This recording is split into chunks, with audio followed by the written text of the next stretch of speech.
Yeah, I'm how you step out of the car. I can't step out the car, sir. I'm a paraplegic. Get out of the car. I am a paraplegic, bro. You can hurt me. How much do you think, sir? 5? No, more than that. I'm frustrated. If this would have happened to you, then I would be able to understand your frustration. Le matin du 16 octobre 2021, à Dallas, au Texas, une situation en apparence simple a conduit à une grave erreur policière.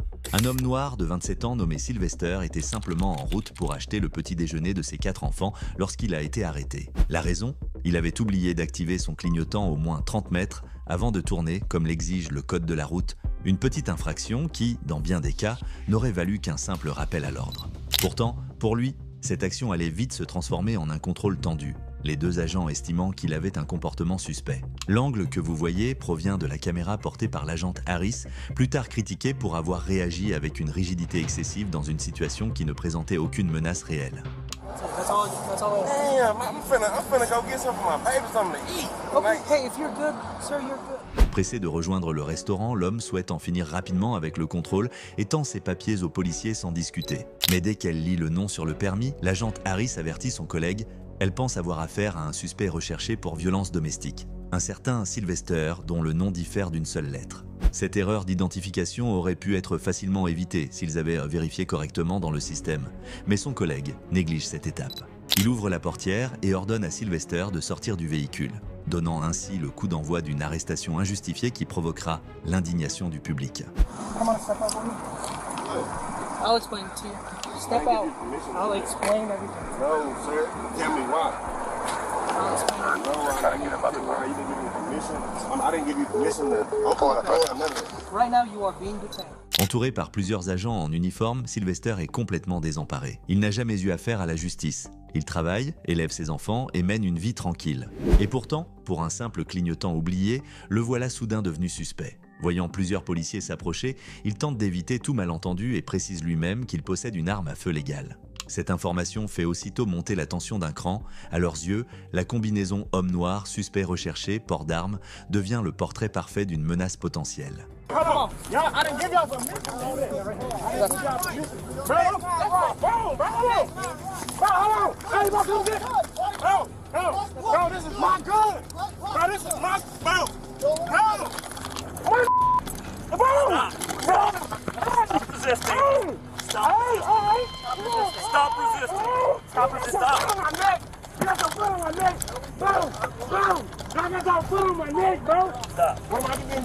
If you let us tell you, we'll tell you, shut up. Right now. What am I being paid for, man? Y'all don't even know who y'all right now, bro. Bro, help! Help! Help! Help! Dude. Help! Help! Help!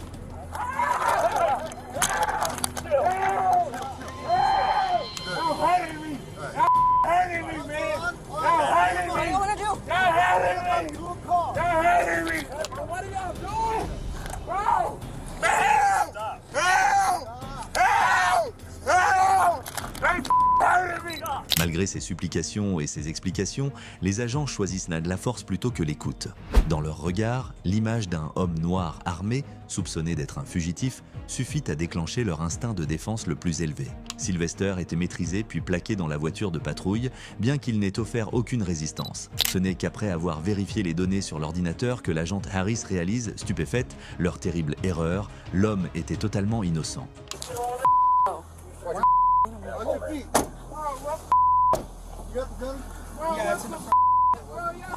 And his boy's right pocket. And he kept going like this too. He kept reaching. Yeah. No, I did not. I got 4 kids that was waiting on me right now. They're hungry. They're hungry. I'm trying to go feed them, man. Okay. And that's it. I don't know. Like they say, I failed the signal at the stop sign. At the stop sign? Okay. I mean, I was wrong for that. Yes. So that was the reason for contact for the stop. Okay. Yes. So I was gonna tell them like, what am I being detained for? I don't have any warrants. My name is. I mean, I have warrants maybe for speeding or something like that, but what is your name? Not for family violence or anything. What is your name? Sylvester Hayes. Peu après, un officier supérieur arrive sur les lieux. Il s'entretient à part avec les deux agents impliqués et la discussion prend rapidement une tournure différente. Comment justifier l'erreur commise ? Personne ne parle de présenter des excuses à l'homme arrêté à tort. On ne cherche qu'à sauver la face du service de patrouille par des explications évasives. So then, I was just like, you have your ID with you? And so he gives it to me, and obviously I handed it over to her, and she's like, Sylvester Hayes, like that's the name that was under warrant. But So you got a good warrant? well, there's I guess a lot He of does have systems- tickets. He does have the tickets. So when I'm like, hey, bro, so in order for us to be able to like fully investigate, like, because he was already acting weird, so I'm like, hey, bro, like, He was already giving him trouble.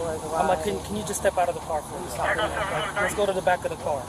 And at that point, he was like, for what? For what? And I'm like, bro, come on, man. And so that's whenever Reggie pulled up, and we tried to get him out of the car, and the fight was on. Okay. L'un des deux policiers explique à son supérieur que, lorsque la voiture de Sylvester est passée, il a entré la plaque d'immatriculation dans le système, lequel aurait affiché une alerte rouge, souvent synonyme de véhicule lié à une personne recherchée. Pourtant, quelques minutes plus tôt, ce même agent affirmait avoir procédé à l'arrêt pour un simple clignotant mal utilisé. Les deux versions se contredisent, mais personne ne relève la contradiction. L'officier présent conclut froidement « De toute façon, l'arrestation est défaite. Comme il y a une infraction routière réelle, autant fouiller le véhicule pour voir s'il n'y a rien d'illégal. » Résultat, Sylvester est emmené au commissariat et placé en détention provisoire, accusé de résistance à agent et de possession illégale d'armes à feu, alors que son arme était parfaitement enregistrée et autorisée.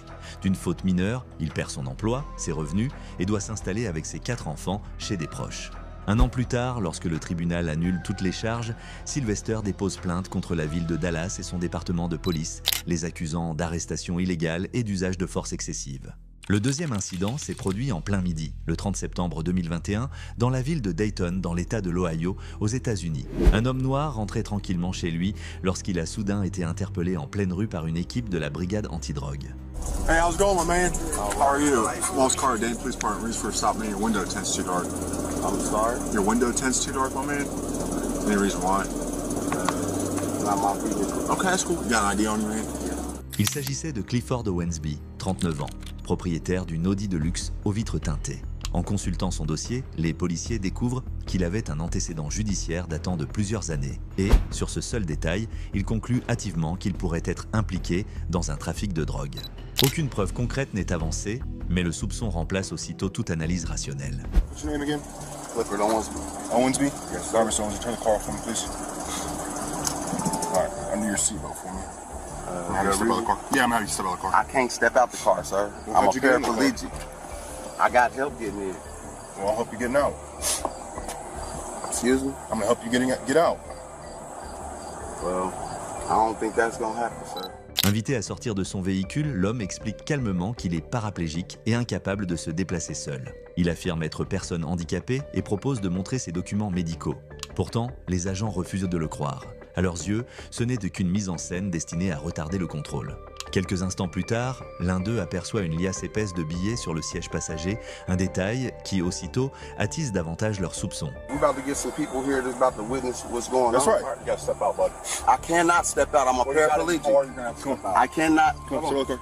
I'm a paraplegic, sir. fine. Come on, bro. That's fine. Step out of the car. I cannot step out of the car. I cannot step out of the I don't vehicle. situation last night. You can get out. You can get out of the car. You got in the car. You can get out of the car. The police just pulled me over and they trying to make me get out the car, and I'm telling them I'm a paraplegic. I can't get out the car without no help. And these motherfuckers trying to they on some bullshit. Just come down the street, bring some people with cameras. Owens garde une attitude calme, mais refuse de sortir du véhicule de peur de tomber. Il saisit son téléphone et appelle un proche pour demander de l'aide. Les policiers, eux, interprètent ce geste tout autrement. Ils pensent qu'il est en train de prévenir ses complices et qu'à tout moment, un groupe armé lourdement pourrait surgir. Dans cette tension grandissante, ils décident d'utiliser la force pour le tirer hors du véhicule, malgré ses cris de douleur répétés. I would like for you to call your white shirt. I will when I'm done. Get out of the car. Come on, bro. Get out of the car. Get Come out on, of the car. bro. Get out of the car. Get out of the car. Listen. Get out of the car. I am a paraplegic, bro. You can hurt me. Get out of the car. Goddamn, bro. I'm a Get out of paraplegic. the car. Somebody help. Somebody help. Something right here. Somebody help. Somebody help.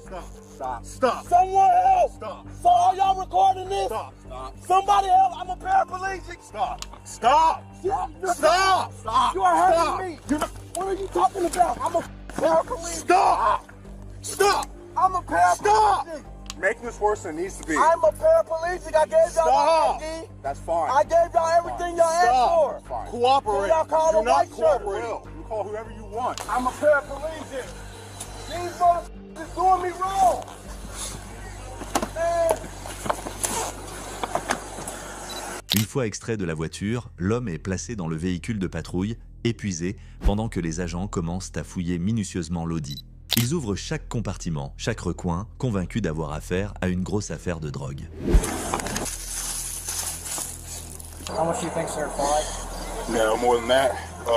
These 20s are in stacks of thousands, so you probably got almost 10 grand. Finalement, ils découvrent 22 000 $ en liquide et concluent immédiatement qu'il s'agit d'argent issu d'un trafic illégal. À leurs yeux, un homme noir dans une voiture de luxe avec une grosse somme d'argent ne pouvait être qu'un criminel. Mais ce qu'ils ignoraient, c'est que quelques minutes plus tard, les paroles d'Owens allaient complètement renverser la situation. I own that building down there. I collect rent money. So the money's yours? From rent money? Correct. What's the address to that building? 1954 West Grand Avenue. I own more than one property. Mr. Owensby, do you have your own business? Correct. Huh? Yes. What's it called? CJ and CJ Home Improvement LLC.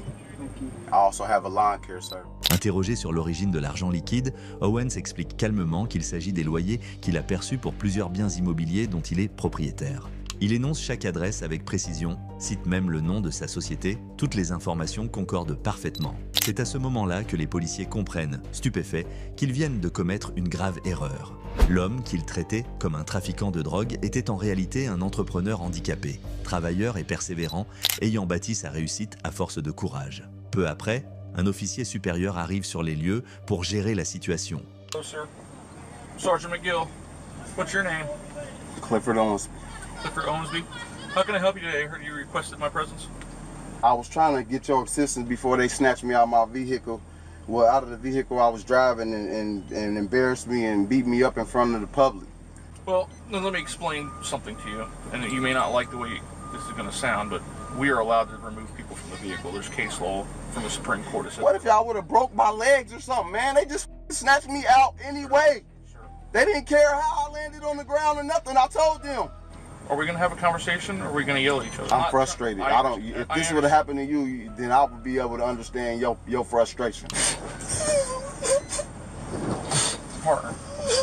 Une fois relâché, l'homme raconte son calvaire d'une voix tremblante, les larmes aux yeux, partagées entre colère et humiliation.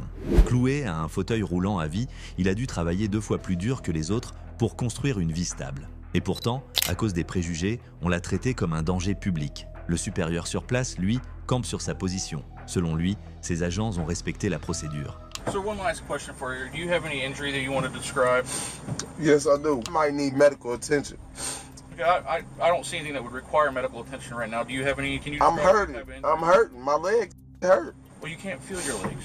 They hurt. Okay. Après un rapide contrôle, la police finit par admettre qu'aucun délit n'a été commis et le libère sur place, ne lui infligeant qu'une amende administrative pour vitre trop teintée. Mais pour lui, les blessures physiques et morales ne sauraient être effacées par un simple procès verbal. Il décide donc de porter plainte contre le commissariat, les accusant d'arrestation illégale et de violences policières. Pourtant, l'enquête interne conclura, comme souvent, que les agents n'ont enfreint aucune règle professionnelle. Une phrase stéréotypée, semblant écrite d'avance pour toutes les affaires du même genre. Finalement, pour éviter un long procès, la municipalité accepte de lui verser 125 000 $ en dédommagement. Une somme bien dérisoire face à l'honneur